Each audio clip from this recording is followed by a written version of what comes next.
One of the mysteries of the original Doom game lore are about the words frag and gib. What is their meaning and origin?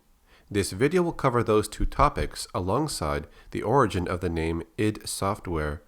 As you go through the story mode, upon finishing a level, you receive a menu that displays your completion stats like time, secrets found, and how many kills you have. These kills are based on demons you defeated. But in multiplayer, the counter for kills is then changed to the word frag. When you defeat another player, it counts as a frag. But why is this changed for the multiplayer game mode? Is there a reason? Well, first, we have to look at other meanings to frag. It's taken from fragmentation grenades, but here's the problem. Doom never had any grenades as weapons. It was mostly about the guns, along with the chainsaw and your fists. So how does fragmentation fit into the Doom universe? The word fragging means to kill or attempt to kill a fellow soldier.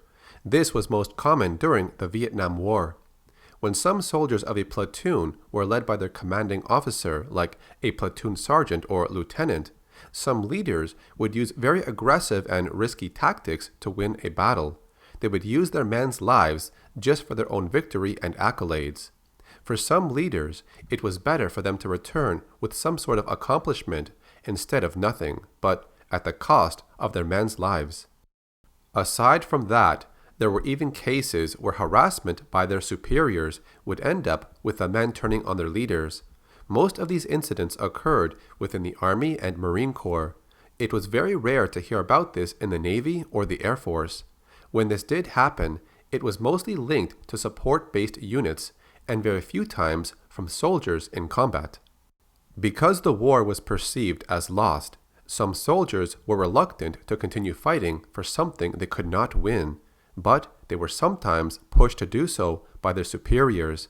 So, fragging a superior officer was a way to discourage future leaders into forcing the soldiers to fight a battle they could not win. Fragmentation grenades were the most common method of fragging a commanding officer or superior in the military, because they were untraceable to a person. They could make up a story, and it was hard to prove them wrong, especially on the battlefield. One could say, enemy soldiers threw back our grenade, and it landed near the lieutenant. We had no time to react, and so the lieutenant was hit by the explosion. That's one example. If we go back to Doom, when you go into multiplayer, the kill counter is replaced with the word frag. Since you're only shooting other Doom Guy soldiers, this is how it connects to the word fragging and fragmentation. Frag is the short word for fragging. It means the act of a soldier killing or attempting to kill another fellow soldier. This comes from fragmentation grenades and its story from the Vietnam War. Now keep in mind, I was not able to find an official statement as to why frag was used in Doom, but this story is probably a very good connection. Now onto the story of the word gib. It began in Doom from 1993, but is also used in Quake games as well. Gib is a term given to a specific animation in these games. When a player or demon takes equal damage from a weapon to its remaining health points, it goes through a standard death animation.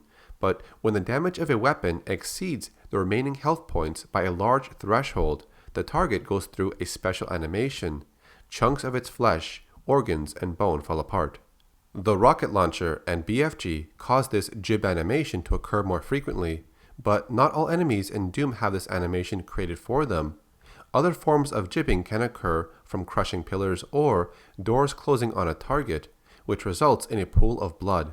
Enemies that are gibbed can be resurrected by the Archvile.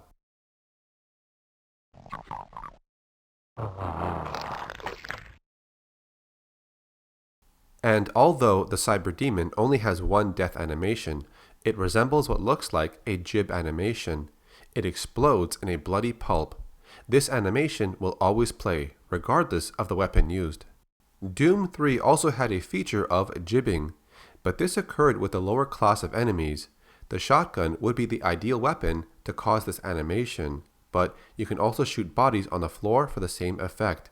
Even the pistol would cause this gibbing animation on defeated zombies or dead humans.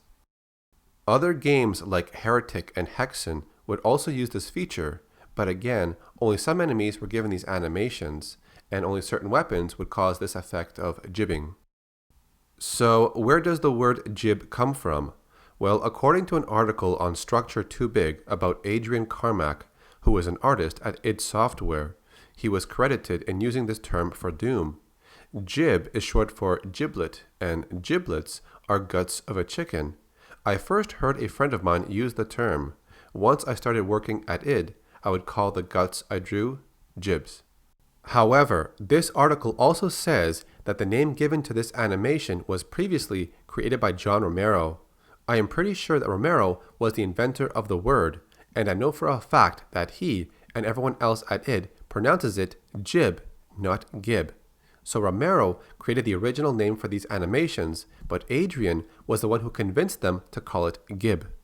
The last piece of history we can look at is the origin of id Software. While the word software is self-explanatory, but where do the first two letters of id come from? Softdisk was the former workplace for several founding members of id Software back in the day. The word id came from what the group identified as ideas from the deep, but later on it was taken from the phrase in demand. After this, id remained in lowercase letters. This information came from the book called Masters of Doom, which talks about how John Romero and John Carmack would form id Software to create the most successful game franchise in history. Doom and Quake became legends in the gaming community. They revolutionized the FPS genre during the infancy of gaming. The book also goes on to explain how the success they found in Doom and Quake would also be the reason that tore them apart. So that's it for this video. We got to cover the origins of frag, jib, and also the meaning of id. If you enjoyed this content, then let's get this video over 1,000 likes. And if you want to see more stuff like this, all you have to do is subscribe to my channel and turn on notifications. This way, you know when I upload a video. You can also follow me on Twitter and Instagram. Thanks for watching. My name is Acid Glow, and I'll see you in the next video.